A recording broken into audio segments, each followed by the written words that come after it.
Assalamualaikum warahmatullahi wabarakatuh. Halo semua, kami kelompok 31PA18 yang beranggotakan Belinda Maureen Waluko, Dina Fuadi, Felisa Ivana Wairata, Kezia Hapsari Listianingrum, Satrio Ashkari Fillah, dan Fidelia Grifania akan memaparkan materi mengenai ruang lingkup IPA. Yuk simak pembahasannya. Ruang lingkup IPA. Pertama, alam semesta dan isinya. Alam semesta dan isinya secara mikrosmos adalah benda-benda yang mempunyai ukuran yang sangat kecil, misalnya atom, elektron, sel, amuba, dan sebagainya. Sedangkan alam semesta dan isinya secara makrosmos adalah benda-benda yang ukurannya sangat besar, misalnya bintang, planet, galaksi. Namun, para ahli astronomi menggunakan istilah alam semesta dalam pengertian tentang ruang angkasa dan benda-benda langit yang ada di dalamnya. Berdasarkan penelitian yang dilakukan para ahli, sampai saat ini adanya kehidupan diyakini hanya di bumi. Para ahli tidak menemukan adanya tanda-tanda kehidupan di planet-planet selain bumi. Planet Mars misalnya, di sana hanya ditemukan sisa-sisa kehidupan, atau dengan kata lain di planet Mars pernah ada kehidupan. Kedua, teori tentang terjadinya alam semesta. 1. Teori Big Bang. Teori ini meyakini bahwa terbentuknya alam semesta berasal dari dentuman yang dahsyat. Teori Big Bang dikemukakan oleh Abel Lemaitre pada tahun 1920-an.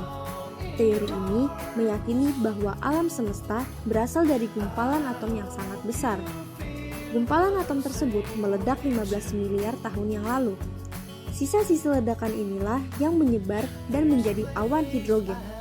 Awan ini membentuk bintang-bintang yang kemudian membuat bintang berupa galaksi. 2. Teori keadaan tetap. Menurut teori ini, semesta tidak memiliki awal dan tidak memiliki akhir. Tidak ada galaksi yang diawali dari ledakan bola kosmik dan yang semisalnya. Alam semesta terdiri dari galaksi yang datang saling menggantikan. Galaksi yang tergantikan akan menjauhi galaksi lainnya. 3. Teori osilasi. Teori osilasi memiliki keyakinan yang sama dengan teori keadaan tetap. Namun, teori ini meyakini adanya ledakan besar. Teori ini meyakini nanti akan ada gravitasi yang menyedot kembali semua galaksi yang telah ekspansi. Hal ini akan menyebabkan alam semesta menyempit dan memadat, kemudian meledak seperti teori Big Bang. Hal ini akan terus berulang dan diyakini bahwa alam semesta tidak memiliki akhir. Selanjutnya poin ketiga, anggota sistem tata surya. Yang pertama ada bintang, yang merupakan benda langit yang memancarkan cahaya yang disebabkan oleh reaksi fusi nuklir yang menghasilkan energi yang terjadi intinya. 2. Matahari, yang merupakan bintang di pusat tata surya. 3. Planet, yaitu benda astronomi yang mengorbit sebuah bintang atau sisa bintang yang cukup besar untuk memiliki gravitasi sendiri. 4. Asteroid. Asteroid adalah benda berukuran lebih kecil daripada planet, tapi lebih besar daripada meteoroid. Umumnya terdapat di bagian dalam tata surya. 5. Komet, yang merupakan benda langit yang mengelilingi matahari dengan garis edar berbentuk elips atau lonjong, parabolis atau hiperbolis. 6. Meteor, yang merupakan penampakan jalur jatuhnya meteoroid ke atmosfer bumi, lazim disebut sebagai bintang jatuh. Selanjutnya poin keempat, planet bumi sebagai bagian dari sistem tata surya. Membahas bumi tidak akan terlepas dari keberadaan tata surya. Oleh karena itu, bumi dalam susunan tata surya merupakan sebuah planet. Bumi adalah planet ketiga dari 8 planet dalam tata surya, dengan usia diperkirakan mencapai 4,6 miliar tahun. Jarak antara bumi dengan matahari adalah 149,6 juta kilometer. Bagaimana bentuk bumi? Mari kita cari tahu. Ada banyak bukti yang dapat dihadirkan dan menunjukkan tanda-tanda bahwa bumi kita itu memang bulat. 1. Perhatikan kapal di pelabuhan. 2. Perhatikan waktu gerhana bulan. 3. Perhatikan ketika naik gedung tinggi. 4. Mengamati bayangan di lokasi berbeda. Berdasarkan bukti-bukti tersebut, dapat disimpulkan bahwa bumi itu bulat, tidak mendatar atau flat. Bumi kita tidak bulat sempurna, melainkan pepat pada kutub-kutubnya dan menggelumbung pada ekuatornya. Poin kelima, lapisan-lapisan pada planet bumi dan fungsinya bagi kehidupan manusia. 1. Kerak bumi. Kerak bumi adalah lapisan terluar dari bumi yang terbagi dua kategori, yaitu kerak samudra dan kerak benua. Kerak samudra memiliki ketebalan sekitar 5 hingga 10 km, sedangkan kerak benua mempunyai ketebalan 20 hingga 70 km. Penyusun kerak samudra yang utama adalah batuan basalt, sedangkan penyusun utama kerak benua adalah granit yang tidak sepadat batuan basalt. Kerak bumi dan sebagian mantel bumi membentuk lapisan litosfer dengan ketebalan total kurang lebih 80 km. Temperatur kerak meningkat seiring kedalamannya. Pada batas terbawahnya, temperatur kerak dapat menyentuh angka 200 hingga 400 derajat Celcius. Kerak bumi terdiri dari zat padat yang disebut batuan, termasuk pasir, tanah, abu gunung berapi, kerikil, tanah liat, dan lain-lain. 2. Mantel bumi. Mantel bumi terletak di antara kerak dan inti bumi. Mantel bumi merupakan batuan yang mengandung magnesium dan silikon. Suhu pada mantel bagian atas kurang lebih 1500 hingga 300 derajat Celcius. Sesuai dengan namanya, lapisan ini bersifat melindungi bagian dalam bumi. Lapisan ini terdiri dari 3 bagian, yaitu yang pertama, litosfer. Lapisan ini terdiri dari 2 lapisan, yaitu lapisan sial atau silikum dan aluminium, dan lapisan sima atau silikum dan magnesium. Yang kedua, astenosfer.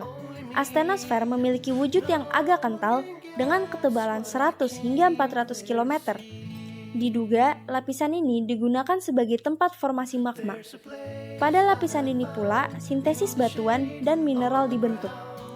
3. Mesosfer. Mesosfer memiliki wujud yang padat dengan ketebalan sekitar 2400 hingga 2750 km yang terletak di bawah astenosfer. Pada perbatasan dengan inti bumi, terdapat transisi, di mana kecepatan gelombang menurun secara tajam. 3. Inti bumi. Lapisan inti bumi dibedakan menjadi lapisan inti luar dan lapisan inti dalam. Lapisan inti luar tebalnya sekitar 2000 km dan terdiri atas besi cair yang suhunya mencapai 2200 derajat Celcius. Inti dalam merupakan pusat bumi berbentuk bola dengan diameter 2700 km. Inti dalam ini terdiri dari nikel dan besi yang suhunya 4500 derajat Celcius. Berdasarkan susunan kimianya, bumi dapat dibagi menjadi 4 bagian, yaitu yang pertama, atmosfer. Atmosfer adalah lapisan udara yang menyelimuti bumi secara menyeluruh dengan ketebalan lebih dari 650 km. Gerakan udara dalam atmosfer terjadi terutama karena adanya pengaruh pemanasan sinar matahari serta perputaran bumi. 2. Litosfer. Litosfer adalah lapisan kulit bumi paling luar yang berupa batuan padat.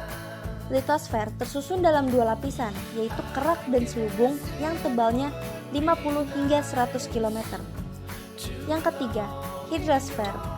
Hidrosfer adalah lapisan air yang menyelimuti permukaan bumi. Dan yang keempat, biosfer. Biosfer merupakan sistem kehidupan paling besar karena terdiri dari gabungan ekosistem yang ada di planet bumi. Sistem ini mencakup semua makhluk hidup yang berinteraksi dengan lingkungannya sebagai kesatuan utuh. Dengan demikian, dapat diartikan biosfer adalah lapisan tempat tinggal manusia. Selanjutnya, poin ke-6. Teori tentang terjadinya planet bumi. 1. Teori Big Bang. 2. Teori kabut Kahn-Laplace. 3. Teori planetesimal. 4. Teori pasang surut gas. 5. Teori bintang kembar. Poin selanjutnya yaitu informasi tentang perjalanan ke planet-planet atau bulan. Manusia merupakan makhluk yang memiliki rasa keingintahuan yang tinggi. Sifat alami tersebut mendorong manusia untuk menjelajahi tidak hanya seluruh permukaan bumi, tetapi juga bulan.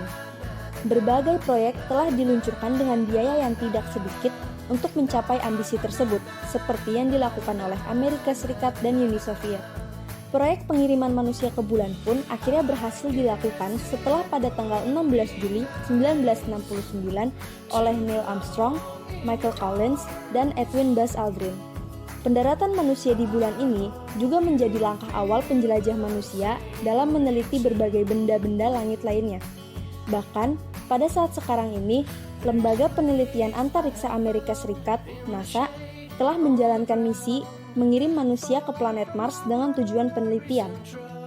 Stephen Hawking pernah mengatakan bahwa suatu saat nanti umat manusia harus meninggalkan bumi untuk mempertahankan spesies manusia dari kepunahan, ungkapnya. Demikianlah pemaparan yang dapat kami sampaikan. Terima kasih. Wassalamualaikum warahmatullahi wabarakatuh.